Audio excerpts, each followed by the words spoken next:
Hi guys, ಎಲ್ಲರೂ ಹೇಗಿದ್ದೀರಾ? ನಾನಂತೂ ಚೆನ್ನಾಗಿದ್ದೀನಿ, ನೀವು ಕೂಡ ಚೆನ್ನಾಗಿದ್ದೀರಾ ಅಂತ ಅಂದ್ಕೊಂಡಿದ್ದೀನಿ. ಎಲ್ರದ್ದು ತಿಂಡಿ ಎಲ್ಲ ಆಗಿ ಎಲ್ಲ ಡ್ಯೂಟಿಗೆಲ್ಲ ರೆಡಿಯಾಗಿದ್ದೀರಾ ಅಂತ ಅಂದ್ಕೋತೀನಿ. ಓಕೆ, ಇವತ್ತಿನ ವಿಷಯಕ್ಕೆ ಬರೋಣ. ಇವತ್ತಿನ ವಿಷಯ ಏನಪ್ಪ ಅಂದರೆ ತುಂಬ ಗಂಭೀರವಾದಂಥ ವಿಷಯ ಇದು. ಜಾಗದ ಸ್ಪೆಷಾಲಿಟಿ ಏನು ಅಂದರೆ, ಈ ಜಾಗದಲ್ಲಿ ಪ್ರಾಣಿಗಳು ಸತ್ತರೂ ಕೂಡ ಗೊತ್ತಾಗಲ್ಲ.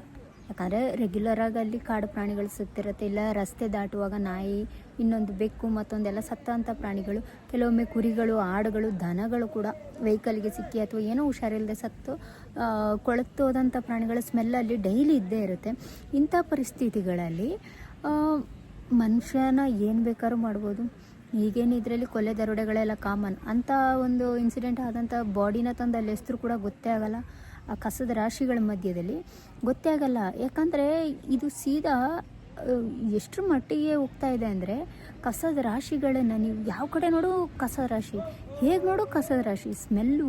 ಆ ರಸ್ತೆಯಲ್ಲಿ ಓಡಾಡೋ ಜನಗಳು ಮೂಗು ಮುಚ್ಕೊಂಡು ಓಡಾಡಬೇಕು.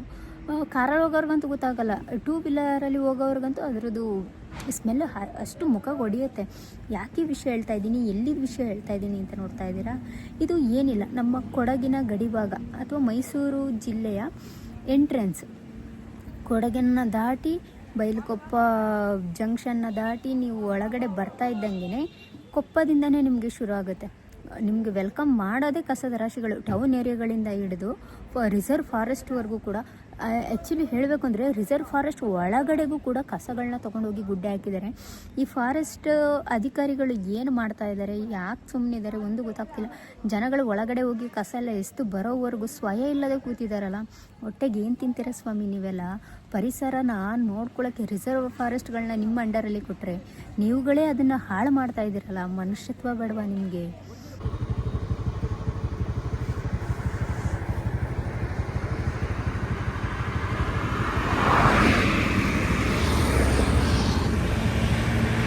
ಈ ಕೆಲವೊಂದ್ಸಲ ಎಳ್ನೀರು ಅಂಗಡಿ ಹಾಕೊಂಡೋಗ್ತಾರೆ. ಆ ಎಳ್ನೀರು ಅಂಗಡಿಯ ತ್ಯಾಜ್ಯಗಳು ಇಲ್ಲಿ ನೋಡಿ, ಪ್ಲಾಸ್ಟಿಕ್ಕು ಏನೇನೋ ತುಂಬಿಸಿಟ್ಟಿದ್ದಾರೆ. ಫ್ರೂಟ್ಸ್ದು ಕವರ್ಗಳು, ಬ್ರ್ಯಾಂಡೆಡ್ ಶೂಗಳು, ಅದರ ಎ ಟು ಝೆಡ್ ಅಂದರೆ ಮನೆ ವಸ್ತುಗಳನ್ನು ಕೂಡ, tyre, seat cover, A to Z ಕೂಡ ಇಲ್ಲಿ ತಂದು ಹಾಕಿದ್ದಾರೆ ನೋಡಿ. ಹೆಲ್ಮೆಟ್, ಇದು ಆ್ಯಕ್ಚುಲಿ ಮೊನ್ನೆ ನಡೆದ ಒಂದು ಆ್ಯಕ್ಸಿಡೆಂಟ್ ಡೆತ್ ಆಗಿರೋ ಹೆಲ್ಮೆಟ್ ಅಂತ ಅನ್ಕೋತೀನಿ. ಇಲ್ಲಿ ಕೋಲಾರ ತ್ಯಾಜ್ಯಗಳು, ಅಪ್ಪ ಇದೆಲ್ಲ ಎಲ್ಲಿ ಅಂತ ನೋಡ್ತಾ ಇದ್ದೀರಾ? ಇದು ನ್ಯಾಷನಲ್ ಹೈವೇ ರೀ. ನಾನು ತೋರಿಸಿದಂಥ ಬರೀ 2 ಜಾಗಗಳ ಸಮಸ್ಯೆ ಅಲ್ಲ. ಏನು ಮೈಸೂರು ಡಿಸ್ಟ್ರಿಕ್ ಬಾರ್ಡರ್ ಏನಿದೆ, ಕೊಡಗಿನ ಗಡಿಭಾಗ, ಕೊಡಗಿನ ಕೊಪ್ಪ ಬ್ರಿಡ್ಜ್ ಇದೆ ಗೊತ್ತಾ? ಎಲ್ರಿಗೂ ಗೊತ್ತೋ ಇಲ್ವೋ ಗೊತ್ತಿಲ್ಲ. ಕೊಪ್ಪ ಬ್ರಿಡ್ಜ್ ಮೇಯ್ನ್ ಜಂಕ್ಷನ್ ಆಗಿದೆ. ನೀವು ಬ್ರಿಡ್ಜ್ ದಾಟಿ ಆಚೆ ಹೋದರೆ ಕೊಡಗು, ಬ್ರಿಡ್ಜ್ ದಾಟಿ ಈಚೆ ಬಂದರೆ ಮೈಸೂರು ಜಿಲ್ಲೆ. ಆ ಮೈಸೂರು ಜಿಲ್ಲೆ ಬ್ರಿಡ್ಜ್ ದಾಟಿ ಬರುವಾಗಲೇ ನಿಮಗೆ ಕ್ಯಾಮ್ರಾಗಳನ್ನು ಹಾಕಿದ್ದಾರೆ. ಬಟ್ ಕ್ಯಾಮ್ರಾದ ರೂಲ್ಸ್ ಪಾಲನೆ ಮಾಡೋರು ಯಾರು ಇಲ್ಲ. ಅಲ್ಲಿ ಟ್ರಿಬಲ್ ಬೈಕ್ ರೈಡಿಂಗ್ ಮಾಡ್ಬೋದು, ವಿತೌಟ್ ಹೆಲ್ಮೆಟ್ ಹೋಗ್ಬೋದು, ಎಷ್ಟು ಜನ ಬೇಕಾದ್ರೂ ಕೂಡ ಬೈಕಲ್ಲಿ ಹೋಗ್ಬೋದು, ಯಾವ ರೀತಿ ಬೇಕಾದ್ರೂ ಹೋಗ್ಬೋದು, ಅದೆಲ್ಲ ಇದೆ. ಆದರೆ ಅದನ್ನು ಕೇಳೋರಿಲ್ಲ. ಕ್ಯಾಮ್ರಾ ಮಾತ್ರ ಡೈಲಿ ಬ್ಲಿಂಕ್ ಆಗ್ತದೆ. ಅದು ವರ್ಕ್ ಆಗ್ತಿದೆಯೋ ಇಲ್ವೋ ಏನೂ ಗೊತ್ತಿಲ್ಲ. ಆ ಸಂಡೇಗಳಲ್ಲಿ ಅಂಥದ್ದು ಆಫೇ, ಅದನ್ನು ಕೇಳೋರೇ ಇಲ್ಲ. ಪೆನಾಲ್ಟಿ ಅಂತ ಇವತ್ತಿನವರೆಗೂ ಒಬ್ರಿಗೂ ಬಿದ್ದಿದ್ದಂತೂ ನಾ ಕಂಡಿಲ್ಲ. ಆದರೆ ಯಾರೇ ಗಾಡಿ ಓಡಿಸೋಗಾದ್ರೆ ಹೆಲ್ಮೆಟ್ ಹಾಕೊಂಡು ಗಾಡಿ ಓಡಿಸಿ. ಇಲ್ಲಿ ಏನು ವ್ಯವಸ್ಥೆಗಳು ಸರಿ ಇಲ್ಲ ಅಂತ ನಾನು ಯಾಕೆ ಹೇಳ್ತೀನಿ ಅಂದರೆ, ಕೊಪ್ಪ ನೀವು ಬ್ರಿಡ್ಜ್ ದಾಟಿ ಮುಂದೆ ಬರುವಾಗಲೇ ರಸ್ತೆ ಎರಡೂ ಬದಿಗಳಲ್ಲಿ ಈಗೇನು ಕಸ ತೋರಿಸ್ತೆ ಅದು ಆ್ಯಕ್ಚುಲಿ ಅಂಗಡಿಗಳು ಅಥವಾ ಮನೆಗಳು ಏನು ಇಲ್ಲದೆ ಇರೋಂಥ ಜಾಗ, ಫಾರೆಸ್ಟ್ ಏರಿಯಾಗಳಲ್ಲಿ ಅಥವಾ NH ಮೇಯ್ನ್ ಆಗಿರೋಂಥ ರಸ್ತೆಯ 2 ಬದಿಗಳಲ್ಲಿ ನಾವು ತೋರಿಸಿದ್ರು. ಆದರೆ ಏನು ನೀವು ಕೊಪ್ಪ ಬ್ರಿಡ್ಜ್ ದಾಟಿ ಬರುವಾಗ ನಿಮಗೆ ಬ್ರಿಡ್ಜ್ ದಾಟಿ ಬರೋಂಥ 2 ಸೈಡಲ್ಲಿ ಏನು ಅಂಗಡಿಗಳಿದೆ, ನಿಮ್ಗೆ ಅಲ್ಲೇ ಇದರ 2ರಷ್ಟು ನಿಮಗೆ ಸಿಗುತ್ತೆ ಕಸದ ರಾಶಿಗಳು. ಅಧಿಕಾರಿಗಳಿಗೆ ಕಣ್ಣಿಲ್ವಾ ಅಥವಾ ಏನು ಕಣ್ಣಿದ್ದು ಕುರುಡರಾಗಿದ್ದಾರಾ ಅಥವಾ ಎಲ್ಲ ಶಾಮೀಲಾಗಿದ್ದಾರಾ ಏನೊಂದು ಗೊತ್ತಾಗ್ತಿಲ್ಲ ರೀ. ಪರಿಸರನ ಹಾಳು ಮಾಡೋದಕ್ಕೆ ಹೊರಗಡೆಯಿಂದ ಜನಗಳು ಬರಬೇಕಾಗಿಲ್ಲ, ನಾವೇ ಮಾಡೋದು. ಕಾಯಿಲೆಗಳು ನಮಗೆ ಚೀನಾದಿಂದ, ಜಪಾನಿಂದ, ಇನ್ನೆಲ್ಲಿಂದನೋ ಬರಬೇಕು ಅನ್ನೋದಿಲ್ಲ. ಕಾಯಿಲೆಗಳು ಈ ರೀತಿ ನಾವು ಪರಿಸರ ಹಾಳು ಮಾಡೋದ್ರಿಂದ, ಈ ರೀತಿ ಪೊಲ್ಯೂಷನ್ಗಳನ್ನು ಮಾಡೋದ್ರಿಂದ ಬಂದೇ ಬರುತ್ತೆ. ಯಾಕಂದರೆ ಈ ಹಾಸ್ಪಿಟಲ್ ಅಥವಾ ಪ್ರಾಣಿಗಳ ತ್ಯಾಜ್ಯ ಎಲ್ಲನೂ ತಂದು ರಸ್ತೆ ಬದಿಗಳಲ್ಲಿ ಹಾಕ್ತೀರ. ಇಂಜೆಕ್ಷನ್ಗಳು, ಸಿರಿಂಜ್ಗಳು ಎ ಟು ಝೆಡ್ ಅಲ್ಲಿರುತ್ತೆ. ಅದನ್ನು ಈಗ ಕೋಳಿದು ಅಥವಾ ಮಟನ್ ಅಂಗಡಿದು ಏನಾರು ವೇಸ್ಟ್ಗಳಲ್ಲಿ ನೀವು ತಂದು ಹಾಕುವಾಗ ಅದನ್ನು ತಿನ್ನಲಿಕ್ಕೆ ಅಂತ ನಾಯಿಗಳು ಬರುತ್ತೆ, ಇಲ್ಲ ಬೇರೆ ಏನೋ ಪ್ರಾಣಿಗಳು ಬರುತ್ತೆ. ಆ ತಿನ್ನೋಂಥ ಟೈಮಲ್ಲಿ ಆ ಸಿರಿಂಜ್ಗಳು ಇಂಜೆಕ್ಷನ್ಗಳು ಅದಕ್ಕೆ ಚುಚ್ಕೊಂಡು ಅದರಲ್ಲಿ ಏನೋ ರಿಯಾಕ್ಷನ್ ಆಗಿ ಅದರಿಂದ ಏನೋ ಹೊಸ ಕಾಯಿಲೆಗಳೆಲ್ಲ ಬರುತ್ತೆ. ಅದೇ ನಾವು ಮನೇಲಿ ಸಾಕಿರೋಂಥ ನಾಯಿಗಳೇ ಅಲ್ಲಿಗೆ ಹೋಗಿ ತಿಂದು ಬರ್ಬೋದು. ಆ ನಾಯಿ ಮನೆಗೆ ಬಂದ ಮೇಲೆ ಮಕ್ಕಳು ಆಟ ಆಡೋದು, ಇನ್ನೊಂದು ಅದರ ಜೊಲ್ಲು, ಅದರಲ್ಲೆಲ್ಲ ಎಷ್ಟೋ ಸಮಸ್ಯೆಗಳು ಬರುತ್ತೆ. ಯಾಕೆಂದರೆ ಅರಿವೇ ಇಲ್ಲದೆ ಜನಗಳು ಇಷ್ಟು ಮುಟ್ಟಾಳರಾಗಿದ್ದಾರೆ ಅನ್ನೋದು ನಂಗೆ ಗೊತ್ತಿಲ್ಲ. ಈ ಅಧಿಕಾರದ ಆಸೆಗೋಸ್ಕರ ಏನು ಗದ್ದುಗೆ ಏರಿ ಕೂತಿರೋಂಥ ಅಧಿಕಾರಿಗಳಿದ್ದಾರೆ, ಒಟ್ಟು ಥರ್ಡ್ ಕ್ಲಾಸ್ಗಳು. ಇಷ್ಟನ್ನ ಕ್ಲೀನ್ ಮಾಡೋಕ್ಕೂ ಆಗದೆ ಇರೋದು. ನೀವು ಯಾವ ಪುರುಷಾರ್ಥದ ಮೇಲೆ ರೀ ಮೈಸೂರಿಗೆ ಕ್ಲೀನ್ ಸಿಟಿ ಅಂತ ನೀವು ಹೆಸರು ಕೊಟ್ಟಿದ್ದೀರಾ? ಯಾವ ಯೋಗ್ಯತೆ ಮೇಲೆ ಕೊಟ್ಟಿದ್ದೀರಾ? ನಮಗಂತೂ ಗೊತ್ತಾಗ್ತಾ ಇಲ್ಲ ಯಾವ ಯೋಗ್ಯತೆ ಮೇಲೆ ನೀವು ಕೊಟ್ಟಿದ್ದೀರಾ ಅಂತ. ನೋಡಿ, ಹಾಸ್ಪಿಟಲ್ ಐಟಮ್ಗಳಿಂದ ಹಿಡಿದು ಮನೆ, ಆಮೇಲೆ ಈ ಕೊಪ್ಪದಲ್ಲಿ ಕೆಲವೊಂದು ಈ ಸೀಟ್ ಕವರ್ಗಳೆಲ್ಲ ಹೊಲಿತಾರಲ್ಲ ಅಂಥ ಐಟಮ್ಗಳು A to Z ಇಲ್ಲಿದೆ. ಯಾವುದಿದೆ ಯಾವುದಿಲ್ಲ ಅಂತ ಇಲ್ಲ. ಇಲ್ಲಿ ನಾಯಿ ಕೂಡ ಬಂದು ಅದಕ್ಕೆ ಬೇಕಾಗಿರೋಂಥ ಐಟಮ್ಗಳೇನಾರು ಸಿಗುತ್ತಾ ಅಂತ ಹುಡುಕ್ತಾ ಇರುತ್ತೆ. ಹೆಚ್ಚಾಗಿ ಕಂಡು ಬರೋದಿಲ್ಲಿ ಕೋಳಿ ಅಂಗಡಿ ತ್ಯಾಜ್ಯಗಳು. ಅದಕ್ಕೆ ಇಲ್ಲಿ ನಾಯಿಗಳೆಲ್ಲ ಬಂದು ಹುಡುಕ್ತಾ ಇರುತ್ತೆ ಏನಾರು ಸಿಗುತ್ತಾ ಅನ್ನೋ ಒಂದು ಕಾರಣಕ್ಕೆ.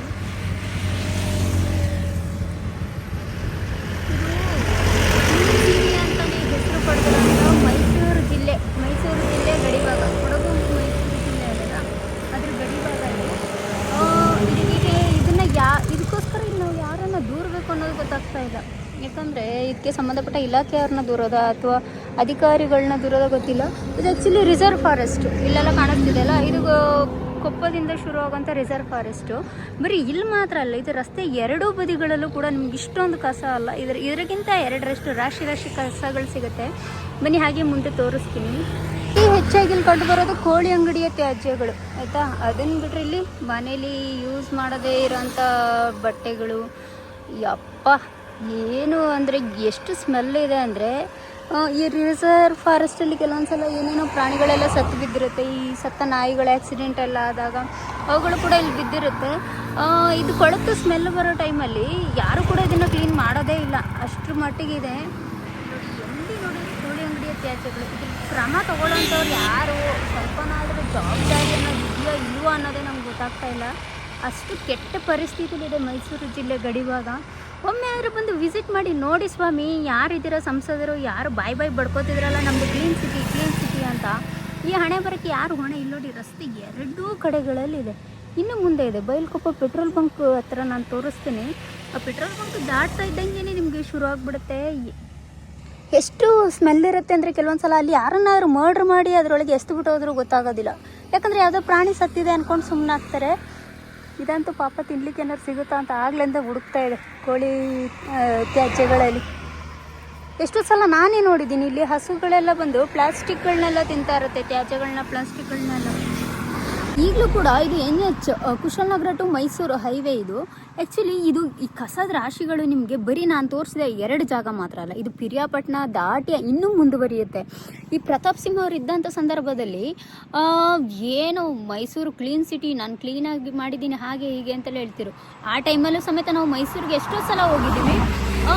ಬರೀ ಬಾಯಿ ಮಾತಿಗೆ ಮಾತ್ರ ಕ್ಲೀನ್ ಸಿಟಿ, ಮೇನ್ ಸಿಟಿಗಳು, ಅರಮನೆ ಮೈದಾನ, ಅದರ ಸುತ್ತಮುತ್ತ ಆ ರೀತಿ ಪ್ರದೇಶಗಳು ಮಾತ್ರ ಕ್ಲೀನಾಗಿದೆ, ಇನ್ನೆಲ್ಲೂ ಕ್ಲೀನಾಗಿಲ್ಲ ಅಂತ. ನಿಮ್ಗೊಂದು ಎಕ್ಸಾಂಪಲ್ ಕೊಡಬೇಕು ಅಂದರೆ ಮೈಸೂರಲ್ಲಿ ರೈಲ್ವೇದು ಒಂದು ಪ್ಲೇಸ್ ಇದೆ ಗೊತ್ತಾ, ಎಕ್ಸಿಬಿಷನ್ ಟೈಪ್ ಏನೋ ಒಂದು ಇದೆ.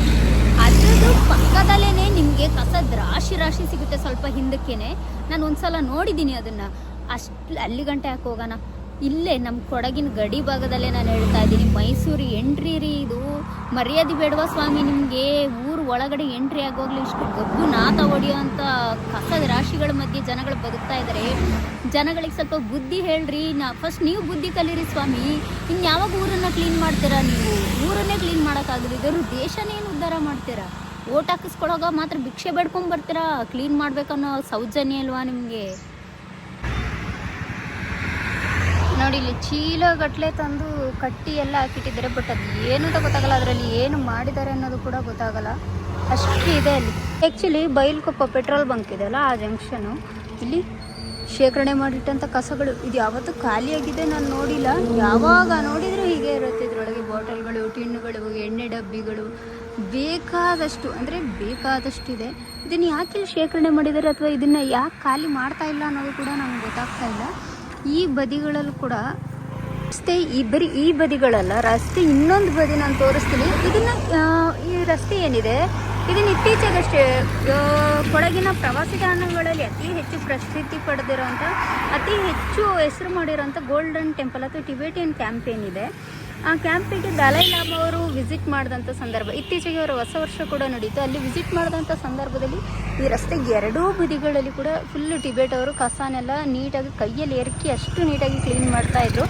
ಆವಾಗ ವೀಡಿಯೋ ಮಾಡಲಿಕ್ಕೆ ಆಗಲಿಲ್ಲ ಕೆಲವೊಂದು ಕಾರಣಗಳಿಂದ. ಮಾರನೇ ದಿನ ಅದೇ ರೋಡಲ್ಲಿ 2 ದಿನ ಕ್ಲೀನ್ ಮಾಡಿದರು. ಮಾರನೇ ದಿನ ಅದೇ ರೋಡಲ್ಲಿ ನಾನು ಹೋಗುವಾಗ ಸೇಮ್ ಜನಗಳಿಗೆ ಬುದ್ಧಿ ಇಲ್ವೋ ಅಥವಾ ಇದನ್ನು ಹೇಳೋರು ಕೇಳೋರು ಯಾರು ಇಲ್ವೋ ಗೊತ್ತಾಗ್ತಾ ಇಲ್ಲ, ಅದೇ ಆ್ಯಸ್ ಯೂಶ್ವಲ್ ಕಸ ಥರದ ರೋಡ್ ಸೈಡಿಗೆ ಹಾಕೋದು. ಅರೆ ಅಧಿಕಾರಿಗಳಿಗಂತೂ ಬುದ್ಧಿ ಇಲ್ಲ. ನಮ್ಮವ್ರಿಗೆ ಏನಾಗಿದೆ, ನಮ್ಮ ಜನಗಳಿಗೆ ಏನಾಗಿದೆ, ನಮ್ಮ ಮನೆ, ನಮ್ಮ ಬೀದಿ, ನಮ್ಮ ರಸ್ತೆ, ನಮ್ಮ ರಾಜ್ಯ, ನಮ್ಮ ಜಿಲ್ಲೆ ಇವುಗಳನ್ನು ನಾವೇ ಕ್ಲೀನಾಗಿ ಇಟ್ಕೋಬೇಕು. ನಮಗೆ ಬುದ್ಧಿ ಇಲ್ಲ ಅಂದಮೇಲೆ ನಾವು ಅಧಿಕಾರಿಗಳನ್ನ ದೂರಿ ಏನು ಪ್ರಯೋಜನ? ಹಣದಾಸೆಗೆ ಏನು ಬೇಕಾದ್ರೂ ಮಾಡ್ತಾರೆ. ಅಧಿಕಾರನೇ ಈಗ ಪ್ರತಿಯೊಬ್ಬರು ಕೂಡ ಅಧಿಕಾರನ ದುರುಪಯೋಗನೇ ಮಾಡಿಸ್ಕೋತಾ ಇರೋದು. ನಾನು ಇವತ್ತಿನವರೆಗೂ ಈ ರಸ್ತೆಯಲ್ಲಿ 5, 6, 7 ವರ್ಷದಿಂದ ಓಡಾಡ್ತಾ ಇದ್ದೀನಿ. ಇವತ್ತಿನವರೆಗೂ ಒಂದೇ ಒಂದು ದಿನ ಕೂಡ ಈ ಕಾರ್ಪೊರೇಷನ್ ಅವರು ಇನ್ನೊಬ್ರು ಯಾರೋ ಬಂದು ಕಸ ತೊಗೊಂಡೋಗಿದೆ ಅದನ್ನು ಕ್ಲೀನ್ ಮಾಡಿದಂತೂ ನಾನು ನೋಡಲೇ ಇಲ್ಲ. ಇತ್ತೀಚೆಗೆ ಪಾಪ ಟಿಬೆಟ್ ಅವ್ರು ಮಾತ್ರ ದಲೈ ಲಾಮಾ ಬರ್ತಾರೆ ಅನ್ನೋ ಒಂದು ಕಾರಣಕ್ಕೆ ಕ್ಲೀನ್ ಮಾಡ್ತಾಯಿದ್ರು. ಪಾಪ ಅನ್ನೋ ಅವಶ್ಯಕತೆ ಏನಿಲ್ಲ, ಯಾಕಂದರೆ ಕಸ ತಂದು ಹಾಕೋದೆ ಅವರು, ಆ ಸರೌಂಡಿಂಗಲ್ಲಿ ಇರೋಂಥ ಜನಗಳೇ ಹಾಕೋದು. ಯಾಕಂದರೆ ಬೈಲ್ಕೊಪ್ಪ ಅಂದರೆ ಆಲ್ಮೋಸ್ಟ್ ಟಿಬೆಟಿಯನ್ಸೇ ಇರೋದಲ್ಲಿ. ನೋಡಿ ಇಲ್ಲಿ ಇದು ಇತ್ತೀಚೆಗೆ ಕ್ಲೀನ್ ಮಾಡಿ 1 ತಿಂಗಳು ಕೂಡ ಆಗಿಲ್ಲ, ಆಗಲೇ ಮನೆ ಉಪಯೋಗಿಸೋಂಥ ವಸ್ತುಗಳು ವೇಸ್ಟ್ಗಳು ಎಲ್ಲ ತಂದಿಲ್ಲ ಹಾಕಿದ್ದಾರೆ. ಇದು ರಿಸರ್ವ್ ಫಾರೆಸ್ಟ್ ಸ್ವಾಮಿ, ಇಲ್ಲಿ ನಿಮಗೆ ಕೇಳೋ ರೈಟ್ಸ್ ಇದೆ. ಕೇಳೋಕ್ಕೆ ಯಾಕೆ ಬಾಯಿಲ್ಲ ನಿಮಗೆ? ಅಥವಾ ಪೆನಲ್ಟಿ ಹಾಕ್ರಿ, ನಿಮಗೆ ರೈಟ್ಸ್ ಇದೆ. ಯಾರು ಕೇಳ್ತಾರೆ? ನಮ್ಮ ಫಾರೆಸ್ಟ್ ಬೋರ್ಡ್ರಲ್ಲಿ ಅಥವಾ ನಮ್ಮ ಫಾರೆಸ್ಟಿಗೆ ಇದರಿಂದ ಡ್ಯಾಮೇಜ್ ಆಗುತ್ತೆ ಅಂತ ನೀವು ಪೆನಲ್ಟಿ ಹಾಕ್ಬೋದಲ್ಲ. ಪರಿಸರ ಮಾಲಿನ್ಯ ಆಗ್ತಿದೆ ಅನ್ನೋ ಕಾರಣಕ್ಕೆ ನೀವು ಅದನ್ನು ತೋರಿಸಿ ಇಲ್ಲಿ ನೀವು ಪೆನಲ್ಟಿ ಹಾಕ್ಬೋದು. ಯಾಕೆ ಇದನ್ನು ನಿಮ್ಮ ಕೈಲಿ ಕ್ಲೀನಾಗಿ ಇಟ್ಕೊಳಕ್ಕೆ ಆಗ್ತಾ ಇಲ್ಲ, ಅಥವಾ ನೀವುಗಳೇ ಇದರಲ್ಲಿ ಶಾಮೀಲಾಗಿದ್ದೀರೋ ಒಂದು ಗೊತ್ತಾಗ್ತಾ ಇಲ್ಲ.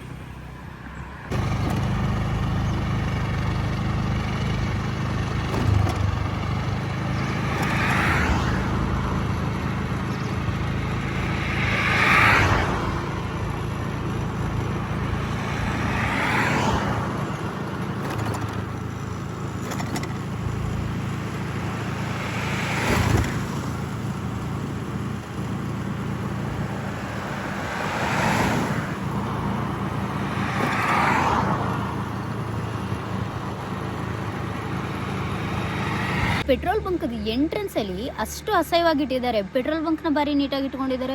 ಸುತ್ತಮುತ್ತ ಮಾತ್ರ ಅಷ್ಟು ಅಸಹ್ಯವಾಗಿರ್ಬೋದು, ಅವ್ರಿಗೆ ಅದರಿಂದ ಏನು ತೊಂದರೆ ಇಲ್ಲ ಆಯಿತಾ. ಏನು ಈ ಮೈಸೂರು ಜಿಲ್ಲೆ ಟೂರಿಸಮ್ಗೆ ಹೆಸರುವಾಸಿ. ಟೂರಿಸಮಿಂದ ಕಡಿಮೆ ದುಡ್ಡು ಎಣಿಸಲ್ಲ ನೀವು. ಆ ಟೂರಿಸಮಿಂದನೇ ಅಷ್ಟೊಂದು ದುಡ್ಡು ಬರುತ್ತೆ ನಿಮ್ಗೆ. ಅದರಲ್ಲಿ ಸ್ವಲ್ಪನಾದರೂ ಕಾರ್ಪೊರೇಷನ್ಗೆ ಆಲ್ರೆಡಿ ಗೌರ್ಮೆಂಟ್ ಕಡೆಯಿಂದ ಬೇಕಾದಷ್ಟು ಬೆನಿಫಿಟ್ಗಳಿದೆ. ಅದರಲ್ಲಿ ನೀವು ಒಂಚೂರು ಕೈ ಜೋಡಿಸ್ರಿ. ಟೂರಿಸ್ಟ್ ಬರೋದ್ರಿಂದ ತಾನೇ ನಿಮಗೂ ಆದಾಯ ಬರೋದು. ಟೂರಿಸ್ಟೇ ಬಂದಿಲ್ಲ ಅಂದರೆ ನಿಮ್ಗೆ ಎಲ್ಲಿಂದ ಆದಾಯ ಬರ್ತದೆ? ಟೂರಿಸ್ಟ್ ಸ್ಪಾಟ್ಗಳಿಂದ ದುಡ್ಡು ಕೀಳಕ್ಕೆ ಬರುತ್ತೆ ಚೆನ್ನಾಗಿ. ಊರುಗಳನ್ನ ಕ್ಲೀನಾಗಿ ಇಟ್ಕೊಳಕ್ಕೆ ಬರಲ್ವಾ ನಿಮಗೆ? ಕ್ಲೀನ್ ಮಾಡ್ಸೋಕ್ಕಾಗಲ್ವಾ? ನೀವೇ ಬಂದು ಮಾಡಿ ಅಂತ ನಾವೇನು ಹೇಳ್ತಾ ಇಲ್ಲ. ನಿಮ್ಮ ಕೆಳಗೆ ಅಥವಾ ಲೋಕಲ್ ಲೀಡರ್ಗಳೇನಿದ್ದಾರೆ ಅವ್ರ ಗಮನಕ್ಕೆ ತನ್ನಿ. ಅಧಿಕಾರಿಗಳಿರ್ತಾರೆ, ಅವ್ರಿಗೆ ಹೇಳಿ ಕರೆಸಿ ಕ್ಲೀನ್ ಮಾಡಿಸಿ. ಯಾಕಾಗಲ್ಲ? ಊರನ್ನ ನೀಟಾಗಿ ಇಟ್ಕೊಂಡ್ರೆ ತಾನೇ ಕಸ್ಟಮರ್ ಬರೋದು, ಟೂರಿಸ್ಟ್ಗಳು ಬರೋದು. ಹೌದು, ಟೂರಿಸ್ಟ್ಗಳು ಕಸ ಹಾಕ್ತಾರೆ, ನಾನು ಒಪ್ಕೋತೀನಿ, ಇಲ್ಲ ಅಂತಲ್ಲ. ಪೆನಾಲ್ಟಿ ಹಾಕ್ರಿ, ದೊಡ್ಡ ಮಟ್ಟದಲ್ಲಿ ಪೆನಾಲ್ಟಿ ಹಾಕಿ. ಏನು 10-20 ಸಾವಿರ ಹಾಕಿ ಅಂತ ಹೇಳ್ತಿಲ್ಲ, ಒಂದು 5 ಸಾವಿರ ಮಿನಿಮಮ್ ಆದರೂ ಹಾಕಿ. ಸೊ ಲೋಕಲ್ ಜನಗಳಾದ್ರೂ ಅಷ್ಟೇ, ಟೂರಿಸ್ಟ್ಗಳಾದ್ರೂ ಅಷ್ಟೇ ಪೆನಾಲ್ಟಿ ಹಾಕಿ. ಅಲ್ಲಿ ಕ್ಯಾಮ್ರಾ ಹಾಕಿ, ಅಲ್ಲಲ್ಲೇ ಒಂದೊಂದು ಕ್ಯಾಮ್ರಾಗಳು ಹಾಕಿ. ಏನಾಗುತ್ತೆ? ನೀವು ಏನು ಕಳ್ಕೊತೀರೋ ಒಂದೊಂದು ಕ್ಯಾಮ್ರಾ ಹಾಕೋದ್ರಿಂದ ನಿಮ್ಗೇನು ದೊಡ್ಡ ಲಾಸ್ ಏನಿಲ್ಲ. ಯಾಕಂದರೆ ನಿಮ್ಗೆ ಇನ್ಕಮ್ ಕೂಡ ಹಾಗೆ ಇದೆ ಅದರಲ್ಲಿ. ಹಾಗಿರುವಾಗ ಕ್ಯಾಮ್ರಾಗಳು ಹಾಕಿ, ಪೆನಾಲ್ಟಿ ಬರುತ್ತೆ. ಪೆನಾಲ್ಟಿಲಿ ನೀವು ಏನಕ್ಕಾದ್ರೂ ಯೂಸ್ ಆಗುತ್ತಲ್ಲ, ಸಮಾಜ ಸೇವೆಗೋ ಇಲ್ಲ ಏನೋ ನಮ್ಮ ಊರುಗಳನ್ನ ಉದ್ಧಾರ ಮಾಡೋಕ್ಕಾದ್ರೂ, ಇಲ್ಲ ಏನಕ್ಕಾದ್ರೂ ಯೂಸ್ ಆಗುತ್ತೆ. ಗೌರ್ಮೆಂಟದು ಬೊಕ್ಕಸಿಗೆ ಬಂದು ಸೇರ್ಕೊಳ್ಳುತ್ತಲ್ಲ ದುಡ್ಡು. ಈ ಮಾನಗೆಟ್ಟ ಸರ್ಕಾರಕ್ಕಂತೂ ಹೇಳಿ ಪ್ರಯೋಜನ ಇಲ್ಲ. ಅಧಿಕಾರಿಗಳು ಏನು ಮಾನಗೆಟ್ಟವ್ರ? ಅವ್ರಿಗೆ ಅರ್ಥ ಆಗೋದಿಲ್ವ? ಊರುಗಳನ್ನ ಬಂದು ನೋಡುವಾಗ ಅಧಿಕಾರಿಗಳು ಬರುವಾಗ ನೀಟಾಗಿ ರೆಡ್ ಲೈಟ್ ಹಾಕೊಂಡು ಸೈರಿನಲ್ಲಿ ಸೈ ಅಂತ ಹೋಗ್ಬಿಡ್ತೀರಾ. ಇಳಿದು ಒಂದಿನ ರೋಡಲ್ಲಿ ಇಳಿಸಿ ನೋಡೋಣ. ಆ ರೋಡಲ್ಲಿ ಇಳಿಸ್ಬಿಟ್ಟು ಅಧಿಕಾರಿಗಳನ್ನ ಒಂದ್ಸಲ ತೋರಿಸಿ ಕ್ಯಾಕರ್ಸ್ ಮುಖಕ್ಕೆ ಹೋಗಿತಾರೆ. ಯಾಕಂದರೆ ಅವ್ರ ಅಂಡರಲ್ಲಿ ಬರೋಂಥವ್ರು ದುಡ್ಡನ್ನ ಮಾತ್ರ ತಿಂತಾರೆ, ಒಂಚೂರು ಊರನ್ನ ನೀಟಾಗಿ ಇಟ್ಕೊಂಡಿರಲ್ಲ. ನಿಮಗೆ ತಾಕತ್ತಿದ್ರೆ ಬರೋ ಅಧಿಕಾರಿಗಳನ್ನ ಆ ರೋಡಲ್ಲಿ ಇಳಿಸ್ಬಿಟ್ಟು ಒಂದ್ಸಲ ಅವ್ರ ಹತ್ರ ಊರನ್ನ ತೋರಿಸಿ, ಆ NHನ ತೋರಿಸಿ ಅವರಿಗೆ ಅವ್ರು ಒಳ್ಳೇದು ಹೇಳಿದ್ರೆ ನಾವು ಒಪ್ಕೊಬಿಡ್ತೀವಿ. ಇನ್ನೂ ಬೇಕಾದಷ್ಟಿದೆ ಇದ್ರ ಬಗ್ಗೆ ವಿಡಿಯೋ ಮಾಡೋದಕ್ಕೆ. ನೋಡೋಣ, ಸ್ವಲ್ಪ ದಿನ ಕಾದು ನೋಡೋಣ ಇವ್ರು ಏನಾರು ಕ್ಲೀನ್ ಮಾಡ್ತಾರೋ ಹೇಗೆ ಏನು ಅಂತ. ಕ್ಲೀನ್ ಮಾಡಲಿಲ್ಲ ಅಂದರೆ ಮುಂದಿನಗೆ ಏನು ಮಾಡಬೇಕು ಅಂತ ನೋಡೋಣ. ಆದಷ್ಟು ಈ ವಿಡಿಯೋನ ಶೇರ್ ಮಾಡಿ, ಈ ಸರ್ಕಾರಕ್ಕೆ ಅಥವಾ ಸಂಬಂಧಪಟ್ಟ ಅಧಿಕಾರಿಗಳಿಗೆ ಈ ವಿಡಿಯೋಗೆ ತಲುಪುವವರೆಗೂ ಶೇರ್ ಮಾಡಿ. ಆದಷ್ಟು ನಮ್ಮ ಊರುಗಳನ್ನ ಕ್ಲೀನಾಗಿಡೋಕ್ಕೆ ಪ್ರಯತ್ನ ಪಡೋಣ. ದಯವಿಟ್ಟು ಕಸಗಳನ್ನ ಲೋಕಲ್ ಜನಗಳು ಯಾರೂ ತಂದು ಕಸಗಳನ್ನ ರಸ್ತೆ ಬದಿಗಳಿಗೆ ಹಾಕಬೇಡಿ. ಕಸದ ಗಾಡಿಗಳು ವ್ಯವಸ್ಥೆ ಇಲ್ಲ ಅಂದರೆ ಕಂಪ್ಲೇಂಟ್ ಮಾಡಿ, ಗಾಡಿಗಳು ಬರೋ ಹಾಗೆ ಮಾಡ್ಕೊಳ್ಳಿ. ಯಾಕಂದರೆ ನಿಮಗೆ ಕೇಳೋ ರೈಟ್ಸ್ ಇದೆ. ಓಟ್ ಹಾಕಿದ್ದೀರಾ, ದುಡ್ಡು ತೊಗೊಂಡ್ರೆ ಸಾಲದು, ಓಟ್ ಹಾಕಿದ್ದೀರಾ, ಕೇಳೋ ಅಧಿಕಾರ ಕಳ್ಕೊಬಿಟ್ಟಿದ್ದೀರಾ ನೀವು. ಆ್ಯಕ್ಚುಲಿ ಯಾರ್ಯಾರು ದುಡ್ಡು ತೊಗೊಳ್ಳೋದೇ ಓಟ್ ಹಾಕಿದ್ದೀರಾ ಅವ್ರಿಗೆ ಕೇಳೋ ರೈಟ್ಸ್ ಇದೆ. ದುಡ್ಡು ತೊಗೊಂಡು ಓಟ್ ಹಾಕ್ತವ್ರಿಗೆ ಕೇಳೋ ರೈಟ್ಸ್ ಇಲ್ಲ. ಯಾಕಂದರೆ ಅವ್ರು ಹಂಗೆ ಮುಖಕ್ಕೆ ಉಗಿತಾರೆ ವಾಪಸ್ಸು. ನೀನೇನು ಸುಮ್ಮನೆ ಓಟ್ ಹಾಕಿದ್ಯಾ ಮಾರಾಯ, ದುಡ್ಡು ತೊಗೊಂಡಿಲ್ವ ನೀನು ಓಟನ್ನ ನೀನು ಮಾರ್ಕೊಂಡಿದ್ಯಾ ಅಂದಾಗ ಮುಖ ತೊಗೊಂಡೋಗಿ ಎಲ್ಲಿಟ್ಕೋತೀರಾ ನೀವು? ಆಯಿತು, ಈಗ ಆಗಿದೆ, ತಪ್ಪಾಗಿದೆ, ಇಲ್ಲ ಅಂತಲ್ಲ. ಈಗ ಮುಂದಕ್ಕೆ ಆದರೂ ನೋಡೋಣ, ಮುಂದಿನ ದಿನಗಳಾದರೂ ಊರುಗಳು ಕ್ಲೀನ್ ಆಗುತ್ತಾ, ಕ್ಲೀನಾಗಿ ಇಟ್ಕೊಳ್ಳೋಕೆ ಪ್ರಯತ್ನ ಪಡ್ತಾರೋ ಏನು ನೋಡೋಣ. ಆದಷ್ಟು ಊರುಗಳನ್ನ ಕ್ಲೀನಾಗಿ ಇಡೋಕ್ಕೆ ಪ್ರಯತ್ನ ಪಡೋಣ. ಸಾಂಕ್ರಾಮಿಕ ರೋಗಗಳಿಂದ ನಮ್ಮನ್ನು ನಾವು ರಕ್ಷಿಸ್ಕೊಳ್ಳೋಣ. ನಮ್ಮನ್ನು ಕಾಪಾಡೋಕೆ ಇನ್ಯಾರೋ ಸೂಪರ್ ಮ್ಯಾನೋ, ಸ್ಪೈಡರ್ ಮ್ಯಾನೋ, ಬ್ಯಾಟ್ ಮ್ಯಾನೋ ಆ ರೇಂಜಿಗೆ ಯಾವನೋ ಬರ್ತಾನೆ ಅಂತೆಲ್ಲ ಕಾಯಬೇಡಿ. ಯಾವುದೇ ಮಿರಾಕಲ್ಗಳು ಕೂಡ ನಡೆಯೋದಿಲ್ಲ. ನಮ್ಮೂರನ್ನು ನಾವು ಕ್ಲೀನಾಗಿ ಇಟ್ಕೊಂಡ್ರೆ, ನಮ್ಮ ಮನೆಗಳನ್ನ, ನಮ್ಮ ಬೀದಿಗಳನ್ನ ನಾವು ಕ್ಲೀನಾಗಿ ಇಟ್ಕೊಂಡ್ರೆ ನಾವು ಆರೋಗ್ಯವಾಗಿರೋಕ್ಕೆ ಸಾಧ್ಯ. ಈಗ ಹಾಸ್ಪಿಟಲ್ ಅವ್ರು ಏನಾರು ಕಸ ತಂದು ಹಾಕ್ತಾರೆ, ವಾಪಸ್ ತೊಳಗೆ ಹಾಸ್ಪಿಟಲ್ ಕಾಂಪೌಂಡ್ ಒಳಗೆ ಹಾಕಿ. ಯಾಕೆ ಕ್ಲೀನ್ ಮಾಡಲ್ಲ ಅವರು? ತೊಗೊಂಡೋಗಿ ತಿಕ್ಕ ಮುಚ್ಕೊಂಡು ಆಗ ಗಾಡಿಗೆ, ಕಸದ ಗಾಡಿಗೆ ಹಾಕ್ತಾರೆ. ಈ ಚಿಕನ್ ಅಂಗಡಿ ಕಸಗಳನ್ನ ಅಷ್ಟು ಹಾಕ್ತಾರಲ್ಲ, ಊರಿನ ಜನಗಳು ಕೇಳೋಕ್ಕಾಗಲ್ವ ಅದನ್ನು? ಊರಿಡಿ ಗಬ್ಬು ನಾತ ಹೊಡಿತಾ ಇರ್ತದೆ, ಅಲ್ಲೇ ಓಡಾಡ್ತಿರಲ್ಲ. ಇಂಥ ಜನಗಳಿರ್ಬೋದಲ್ಲ. ಆಗ ಜನಗಳನ್ನ ಬೈಬೇಕು. ಯಾಕೆ ಜನಗಳನ್ನ ಬೈತಾ ಇದ್ದೀನಿ ಅಂತ ನೋಡ್ತಾ ಇದ್ದೀರಾ? ಆ್ಯಕ್ಚುಲಿ ಜನಗಳನ್ನ ಬೈಬೇಕ್ರಿ. ಅವರೇ ಮಾಡೋದು ಕೆಲವೊಂದು ತಪ್ಪುಗಳು. ನಮ್ಮವ್ರ ಅಂಗಡಿ ಅಲ್ಲ ಏನಾಗಲ್ಲ, ನಮ್ಮವ್ರಲ್ವ ಏನಾಗಲ್ಲ. ಇದು ಒಂದು ಹಳೆ ಗಾದೆ ಕೇಳಿದ್ದೀರಾ? ಹಳ್ಳಕ್ಕೆ ಬಿದ್ದರೆ ಆ ಹಳಿಗೊಂದು ಕಲ್ಲು ಅಂತ. ಆ್ಯಕ್ಚುಲಿ ಈಗ ಆ ಥರ ಅಲ್ಲ. ಒಬ್ಬ ಕಸ ತಂದು ಹಾಕಿದ್ರೆ ಆಳ್ಗೊಬ್ರು ಕಸ ತಂದು ಹಾಕೋದು ಅಲ್ಲಿಗೇನೆ, ಆ ರೇಂಜಿಗೆ ಬಂದುಬಿಟ್ಟಿದೆ. ದಯವಿಟ್ಟು ಇನ್ನಾದರೂ ಎಚ್ಚೆತ್ಕೊಳ್ಳಿ. ಮಾನಗೆಟ್ಟ ಸರ್ಕಾರ, ನಿಮ್ಮ ಅಧಿಕಾರಿಗಳು ಯಾರ್ಯಾರಿದ್ದಾರೆ ಅವ್ರಿಗೆ ಸ್ವಲ್ಪ ಬಿಸಿ ಮುಡಿಸಿ ಆದಷ್ಟು ಊರುಗಳನ್ನ ಕ್ಲೀನಾಗಿ ಇಟ್ಕೊಳ್ಳಿ. ಇದು ಸ್ವಲ್ಪನೇ ನಾನು ವಿಡಿಯೋ ಮಾಡಿರೋದು. ಆ್ಯಕ್ಚುಲಿ ಕಸದ್ದು ಸ್ಟಾರ್ಟಿಂಗಿಂದ ವಿಡಿಯೋ ಮಾಡಿ ನಿಮಗೆ ಪಿರಿಯಾಪಟ್ಟಣ ದಾಟಿ ಹೋಗೋವರೆಗೂ ತೋರಿಸಿದ್ರೆ ಉಂಟಲ್ಲ, ವಿಡಿಯೋ ಆಲ್ಮೋಸ್ಟ್ 1 ಗಂಟೆ 2 ಗಂಟೆ ದಾಟ್ತದೆ, ಅಷ್ಟೊಂದಿದೆ. ಆಯಿತಾ? ಇನ್ನು ಮೇಲಾದರೂ ಊರುಗಳನ್ನ ಕ್ಲೀನಾಗಿಡಿ. ಇಷ್ಟೇ ನಾನು ಹೇಳೋದು. ಜನಗಳು ಕೂಡ ಇದರಿಂದ ಸ್ವಲ್ಪ ಎಚ್ಚೆತ್ಕೊಳ್ಳಿ. ಕಸ ಹಾಕೋರಿಗೆ ನೀವೇ ಪೆನಲ್ಟಿ ಹಾಕಿ, ತೊಂದರೆ ಇಲ್ಲ. ಟೂರಿಸ್ಟ್ಗಳು ಕಸ ಹಾಕ್ತಾರೆ, ವಾಪಸ್ ಕಾರಿಗೆ ತುಂಬಿಸಿ ಕಳಿಸಿ. ಅವ್ರು ಹಾಕೋ ಕಸದ ಜೊತೆ ಇನ್ಯಾವ್ದಾರು ಕಸ ಐತಿ ಹಾಕಿ ಕಳಿಸಿ. ಅವಾಗ ಬುದ್ಧಿ ಬರುತ್ತೆ ಇನ್ನೆಲ್ಲೂ ಕಸ ಹಾಕಬಾರ್ದು ಅಂತ. ಇಷ್ಟು ಹೇಳ್ತಾ ಇದ್ದೀನಿ. Okay, thank you. ಎಲ್ಲರೂ ಇದಕ್ಕೆ ಸ್ವಲ್ಪ ಸಪೋರ್ಟ್ ಮಾಡೋಣ. ಆದಷ್ಟು ಈ ವಿಡಿಯೋಗಳನ್ನ ಸಂಬಂಧಪಟ್ಟ ಅಧಿಕಾರಿಗಳಿಗೆ ತಲುಪೋವರೆಗೂ ಶೇರ್ ಮಾಡಿ. Thank you. Love you all. Bye.